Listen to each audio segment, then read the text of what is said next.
పార్లమెంట్లో 2-3 సార్లు ఆంధ్రప్రదేశ్ పేరు ప్రస్తావిస్తే ముచ్చటపడటం కాదని కేంద్ర ప్రభుత్వంలో భాగస్వాములుగా ఉండి రాష్ట్రానికి బడ్జెట్లో తీవ్ర అన్యాయం చేస్తే ముఖ్యమంత్రి నారా చంద్రబాబు నాయుడు డిప్యూటీ సీఎం పవన్ కళ్యాణ్ ప్రశ్నించకపోవడం దారుణమని సాకే శైలజనాథ్ మండిపడ్డారు. రాజమహేంద్రవరం పర్యటనలో భాగంగా స్థానిక పేపర్ మిల్ ఎదురుగా ఉన్న శ్రీకృష్ణ సాయి కళ్యాణ మండపంలో శనివారం జరిగిన మీడియా సమావేశంలో ఏపీసీసీ మాజీ అధ్యక్షుడు మాజీ మంత్రి సాకే శైలజనాథ్ మాట్లాడుతూ బీహార్ తమకు ప్రత్యేక హోదా కావాలని కేబినెట్ నిర్మాణం చేసిందని, ఆంధ్రప్రదేశ్ అసెంబ్లీలో కూడా అదే విధంగా తీర్మానం చేయాలని డిమాండ్ చేశారు. ఇప్పటికే కేంద్రం ప్రవేశపెట్టిన బడ్జెట్లో ఏపీకి అప్పులిస్తామని హామీలు ఇవ్వడమే తప్ప చేసిందేమీ లేదని విమర్శించారు. ఇప్పటికైనా ఏపీ ప్రభుత్వం తమకు డిమాండ్లను సవరించిన బడ్జెట్లో ప్రవేశపెట్టేలా చేయాలని కోరారు. ప్రభుత్వంలో ఉండి చేతగానితనంతో వ్యవహరిస్తున్నారని, ఇతర రాష్ట్రాలు డిమాండ్ చేసి హక్కులు సాధించుకుంటున్నాయన్నారు. చంద్రబాబు పవన్ల గురించి ప్రస్తావనే తప్ప ఆంధ్రప్రదేశ్పై మాత్రం కేంద్రానికి, ప్రధాని నరేంద్ర మోడీకి ప్రేమ లేదన్నారు. ప్రజల పక్షాన నిలబడి అనుకూలంగా వచ్చిన ఎంపీల సంఖ్యాబలంతో ఒత్తిడి తేవాలని డిమాండ్ చేశారు. కేంద్ర ప్రభుత్వం ఏపీ ఆశలపై నీళ్లు చల్లడంతో రాష్ట్ర బడ్జెట్ పెట్టలేని పరిస్థితులు వచ్చాయని ఎద్దేవా చేశారు. Polavaram, Visakha railway zone, Visakha steel ప్లాంటుకు ఐరన్ ఓర్ సరఫరా వంటి అంశాల ప్రస్తావనే బడ్జెట్లో రాలేదన్నారు. వెనుకబడిన జిల్లాలకు బుందేల్ఖండ్ తరహా ప్యాకేజ్ అడిగితే 50 కోట్ల చొప్పున ఇస్తామని చెప్పడం దారుణమన్నారు. ఇక్కడ ఏ పార్టీలు అధికారంలో ఉన్న బీజేపీ పాలనే సాగుతోందని వ్యాఖ్యానించారు.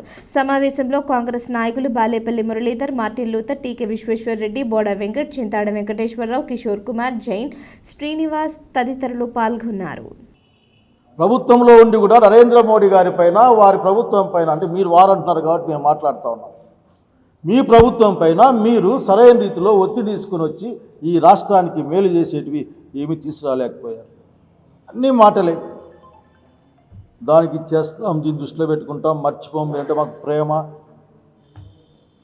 2-3 సార్లు పవన్ గారి పేరు 2-3 సార్లు సీఎం గారి పేరు మాట్లాడినంత మాత్రం ఈ రాష్ట్రానికి ఒరిగిందంటూ ఏమీ లేదు.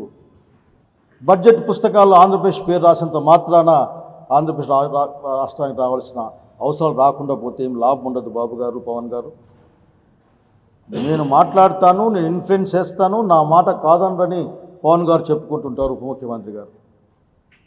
మీరు మాట్లాడండి, మాటలు కాకుండా నిధుల్ని తీసుకొని రమ్మని నేను కోరుతా ఉన్నాను.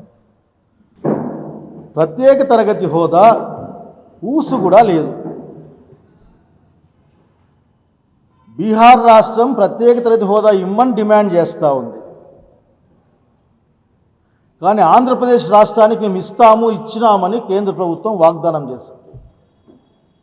అప్పట్లో ఉన్న కేంద్ర ప్రభుత్వం క్యాబినెట్ తీర్మానం చేసి ప్రణాళికా సంఘానికి కూడా పంపింది. ఊసు కూడా లేదు. అవును, నేను కూడా నేను చూశాను దాన్ని. అర్థమేంటి దీన్ని? ఎట్లా ఢిల్లీ దాకా టికెట్లు పెట్టుకుని పోయారు జగన్ రెడ్డి గారు. ఈ రాష్ట్రము రావాల్సిన నిధుల గురించి మాట్లాడండి. మీ దగ్గర ఉన్న వివరాలతో సంబంధిత శాఖలకు, అధికారులకు, కోర్టులకి మీరు సమర్పించండి. వాటితో చట్టంలో ఏదంటే జరుగుతుంది. అసలు ఇంతే కాదు, వచ్చే 4 సంవత్సరాలు కూడా ధరలు పెరుగుతూనే పోతాయి. చివరికి రైతులకు సబ్సిడీ లేకుండా పోతుంది.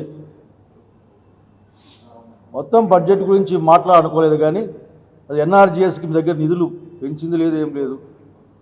కనుక భారతీయ జనతా పార్టీ దగ్గర నుంచి అట్లా పెద్దగా ఆశించాల్సిన అవసరం లేదు. అది పేదవాళ్ళకి, మధ్యతర వాళ్ళకి వ్యతిరేకంగానే తన నిర్ణయాలు తీసుకుంటుంది.